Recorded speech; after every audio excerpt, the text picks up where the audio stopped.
él iba y nos visitaba y conversábamos de muchos temas, y era un visitante asiduo de los viernes en la noche a la casa a contar historias.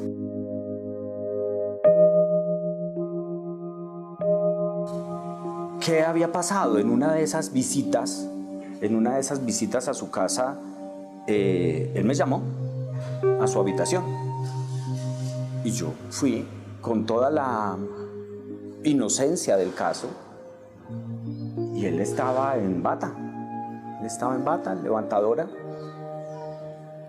y empezó una conversación que yo no sabía a dónde iba esa conversación. Y se levantó la bata, quedó en ropa interior y me tocó sobre la ropa interior. Incluso él se descubrió y me dijo que lo tocara. Fue hasta ahí, fueron esos tocamientos, fueron esos abusos de tocar, no pasó más. Y la cosa quedó ahí. En mi casa empezaron a notar, sobre todo mi madre, que siempre ha sido muy, ¿cómo te digo? Se las pilla en el aire, hasta que terminé yo contándole. Entre sollozos, terminé contándole lo que había pasado. Mi madre, pues, muy preocupada, también llorando, me preguntó qué había pasado. Yo le conté. Esa semana, antes de que él llegara a casa, mi madre lo llamó. No estaba en casa, no estaba en casa. Mi madre lo llamó y lo increpó para que no fuera y para que no volviera.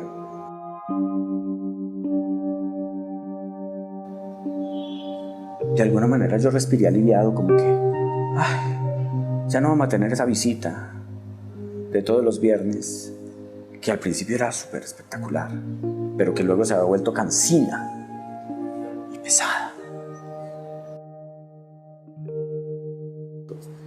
Y fue relativamente fácil el final. El proceso fue el que de pronto fue un poco más complicado, que tomó muchos años, mucha terapia, mucha tristeza en algunos casos, catarsis, de recordar esos episodios, de intentar perdonar, y pues sí.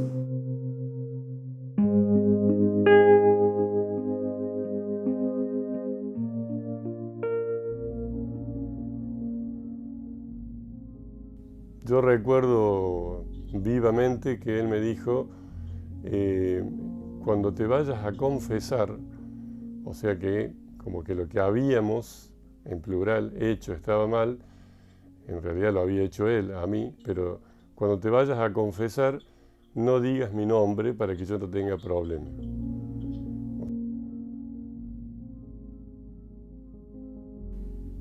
La denuncia que yo hago, que yo hice en julio del año pasado, había ocurrido en diciembre del año 1986. Había decidido ingresar al seminario, quería ser cura, para decirlo así claramente, y este hombre era un poco la guía. Yo quería ser cura por él. Este cura se llama Walter Avanzini, y como suele ocurrir lamentablemente o normalmente en la iglesia, ese poder, esa forma como de iluminarnos, hacía de que uno confiara ciegamente. Él me invita para que yo tenga una experiencia misionera acá en Arias, y en 2 noches seguidas estando ahí ocurren los abusos. Yo dormía en la pieza al lado donde dormía él, entonces me invita. Yo ya estaba acostado, me invita, estaba en calzoncillo, él también, pero digo, todo parecía normal, éramos amigos. Y ahí comienza, digamos, a avanzar sobre mí, besos, caricias. Y yo, la verdad que como que no reaccioné. Si bien tenía 17 años, no son los 17 años de ahora, yo en ese momento todavía era virgen, y fue así como no entendía nada, ¿sí? No llegó a ser lo peor, digo, no llegó a haber penetración, pero sí abuso, manoseo, besos y demás, cosas que yo no estaba ni siquiera en mi cuerpo acostumbrado a eso. Sinceramente no sé ni cómo salí esa noche, cómo me fui a dormir. El otro día viví como si fuera igual, todo como si no hubiera pasado nada, y a la noche volvió a repetirse. Por suerte terminaba la misión, yo me fui y lo negué durante prácticamente 3 años. Siguió como si nada hubiera pasado y todo, digamos, explota en el año 98 cuando en un programa de Miguel Claría, que tenía un periodista de Córdoba, que hacía también en Canal 8 de Córdoba, hacen una nota sobre gente adulta que compraba a niños para tener sexo, y resulta que en esa cámara oculta aparece él. Yo nunca supe si sabían o no los que hicieron el programa que él era el cura de Berrotarán, y ahí fue como que explotó y la iglesia reaccionó como siempre, la jerarquía. Lo sacaron, lo mandaron de retiro y lo sacaron, digamos, del lugar, pero nadie sabía dónde estaba, como que desapareció.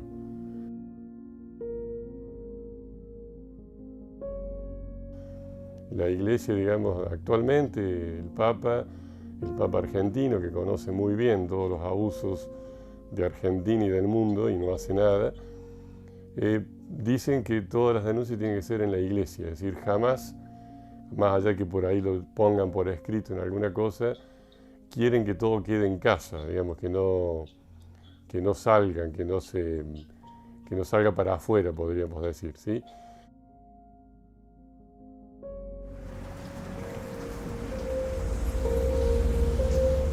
Es una historia muy lamentable porque salen muchos abusos y los niños no pueden hablar o los jóvenes no pueden hablar porque saben que las familias no les van a creer.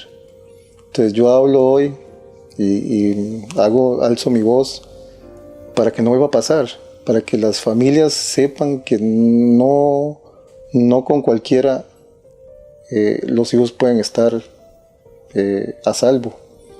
Que los depredadores andan vestidos, como dice la palabra de Dios, de piel de oveja, y lo que son lobos. Un muchacho que llegó a la iglesia de la Agonía, nicaragüense, él llegó porque no tenía documentos, llegó acá ocupando ayuda, ¿verdad?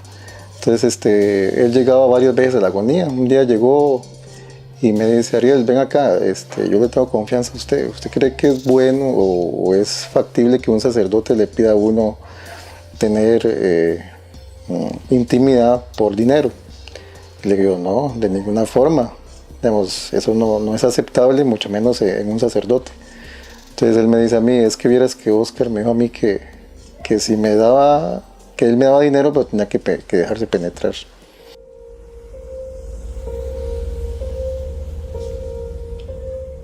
Y en la madrugada sentí que me estaban tocando. Me desperté y disimuladamente me abrí los ojos, ¿verdad?